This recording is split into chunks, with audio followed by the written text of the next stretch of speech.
capítulo 5 de Atos é uma continuação do capítulo 4, contando sobre a oferta que Ananias e Safira trouxeram aos pés dos apóstolos.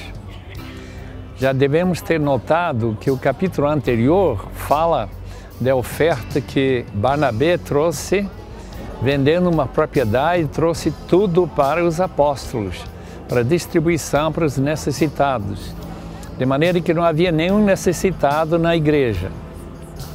Ananias e Safira tiveram uma ideia realmente inspirada pelo diabo.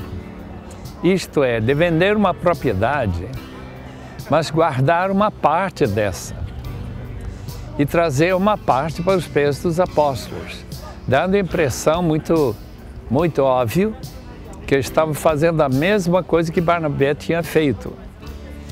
O resultado foi que Deus, diante de quem a gente não pode mentir, aquele que é o Senhor de todas as coisas, que sabe que tudo está acontecendo, vai inspirando Pedro para chamar a atenção de que, de fato, essa oferta não era completa e que era uma oferta hipócrita.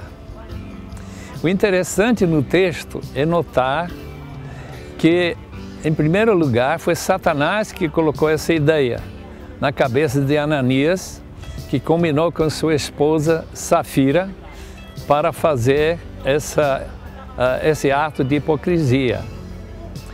Mas, como ele não conseguiu passar, ele perguntou se isso mesmo era a oferta toda. E ele disse que sim. O resultado foi que Pedro chamou a atenção dele, que não era o caso, e que ele caiu morto, estranhamente morto, nesse instante. Tendo sido levado pelos jovens para ser sepultado, não muito tempo depois, chega também a esposa dele, a Safira. E Safira também dá a mesma história, que tinha sido vendida essa propriedade, que o dinheiro todo estava lá, que estava sendo colocado aos pés dos apóstolos. Resultado, que ela também caiu morta. Realmente, se Deus disciplinasse a sua igreja dessa forma, todas as vezes que há mentira, realmente não haveria muita pessoa provavelmente na igreja, ou haveria um avivamento muito radical. Porque de fato o que tinha acontecido é que Barnabé tinha sido honesto em tudo que ele fez.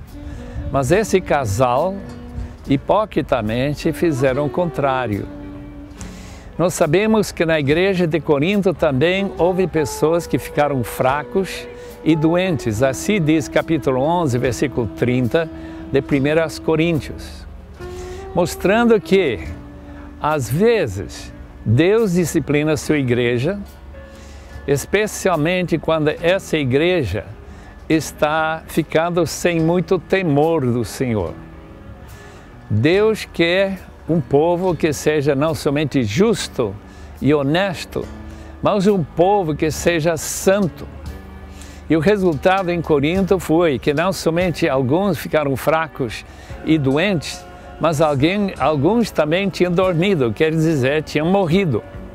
Portanto, temos pelo menos 2 casos em que pessoas que agiram de uma maneira injusta, uma maneira hipócrita, ou uma maneira de não mostrar realmente um respeito pela presença de Deus dentro de sua casa, realmente teriam que ser punidos. O resultado disso foi que a igreja sentiu um grande temor pelo Senhor. O resultado foi que houve com certeza uma basculha do coração para saber se tudo estava de fato honesto, se todo mundo estava vivendo de maneira que a glorificasse ao Senhor com santidade.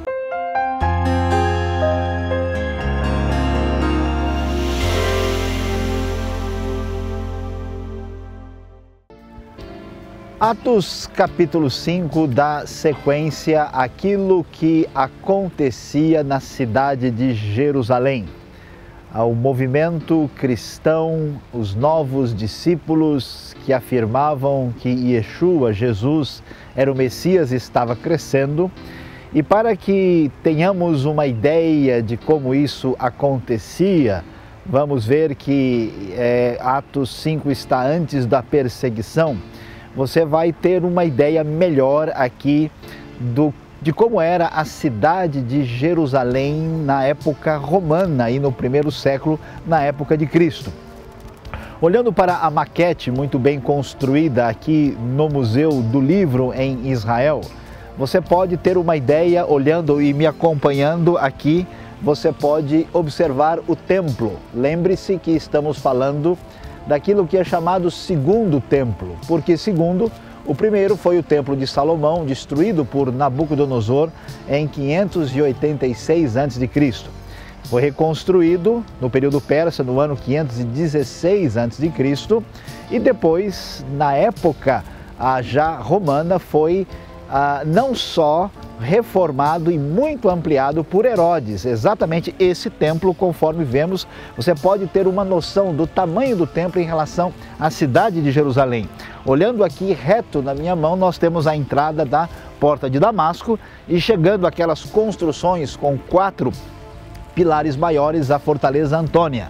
Quem conhece a cidade hoje do lado de cá, pode ver esse muro do lado que está aqui desta parte da construção do templo, que é o atual Muro das Lamentações, também conhecido como Muro Ocidental. Você pode ver que a parte do templo onde ficava o Santo dos Santos está próximo aonde temos hoje o Muro das Lamentações preservado e por isso ele é tão importante. Do lado de lá, onde nós temos aqueles telhados, nós temos o lugar da entrada das pessoas que vinham ao templo para adorarem a Deus, e ali ficavam os tanques de purificação onde todos vinham para tentar um relacionamento de proximidade, de comunhão com Deus. Pois é, nesse ambiente de fé religioso é que a fé cristã vai crescer e se manifestar, e como você já ouviu e percebeu, aconteceu o grande problema de Ananias e Safira.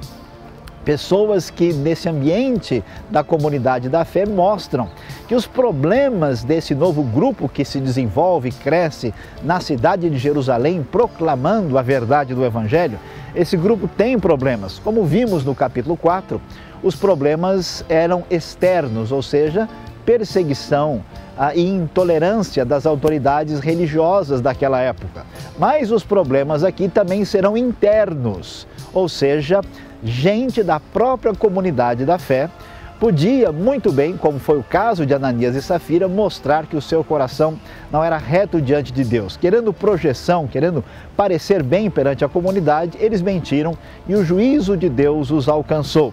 Esse juízo de Deus tem um sentido muito claro nesse contexto, para nos dizer que o Deus que era encontrado nas escrituras hebraicas, o Deus que era um Deus de misericórdia e bondade, mas também um Deus que trazia o seu juízo, estava presente também na nova aliança. Com Deus não se brinca, esta é a mensagem conforme nós já acompanhamos. O desenvolvimento do texto vai nos mostrar algo muito interessante logo em seguida. Quando nesse afluxo de gente que vem para o templo, vem para as grandes festividades, para buscar a Deus, nós vemos um grupo de pessoas procurando resultados positivos para a sua vida, cura, libertação de espíritos maus. Eles recebem isso por meio da oração dos apóstolos. É tão interessante observar um detalhe que aí aparece, que as pessoas mostravam tamanha fé que buscavam a sombra de Pedro para que, passando sobre eles, pudessem curá-los. É claro que Pedro não curava por causa da sua sombra, mas a ideia é que o elemento concreto da expressão de fé, assim apresentado, trazia saúde àqueles que buscavam aí a cura através do nome de Jesus. Vamos prosseguir nesse estudo, há muita coisa para aprender ainda sobre Atos capítulo 5. Acompanhe a sequência.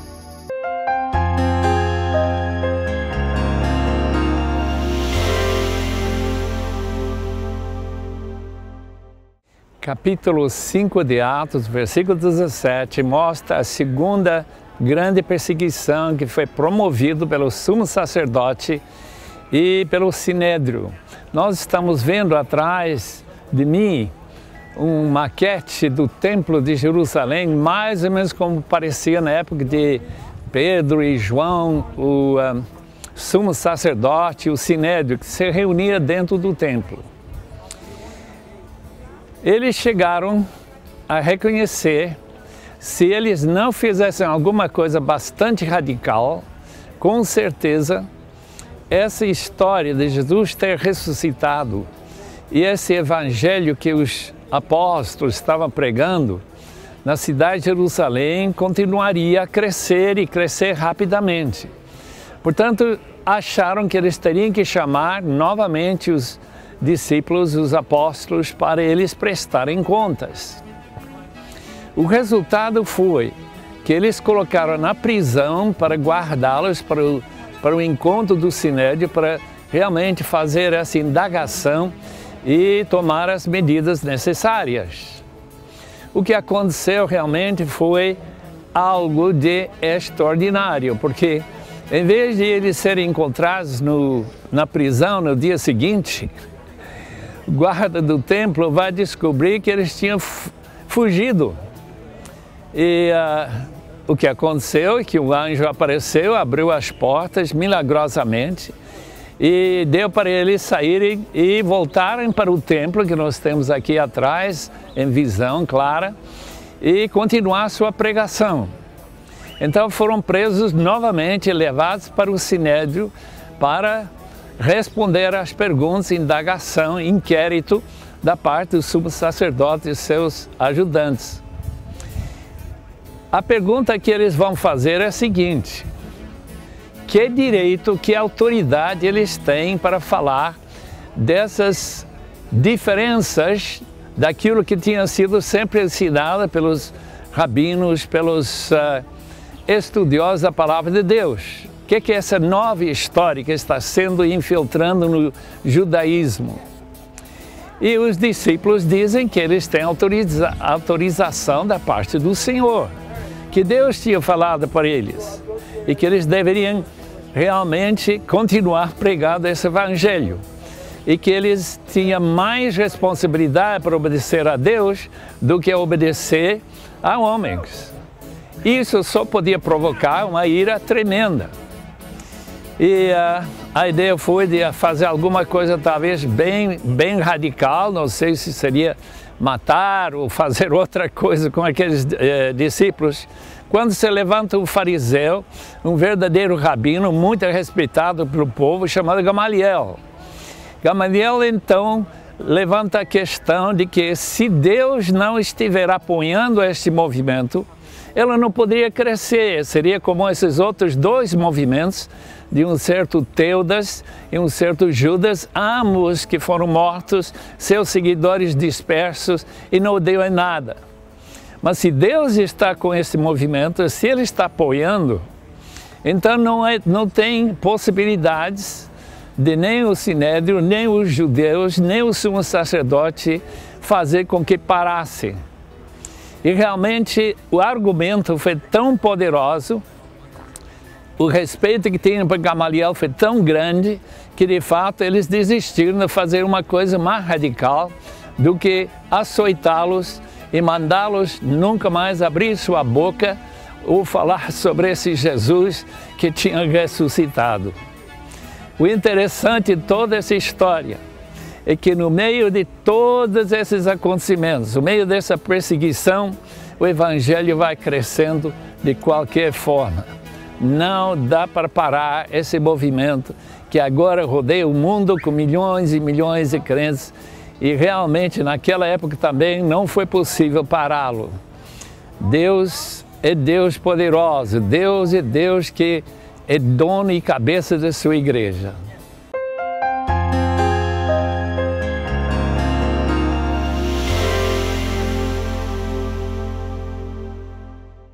Como você percebeu, os problemas da igreja primitiva em Jerusalém, no seu momento inicial da história, foram problemas internos, como nós vimos em Ananias e Safira, mas os problemas continuariam com a intolerância, com a perseguição, que acabamos de pensar um pouco sobre ela e entender o que estava acontecendo.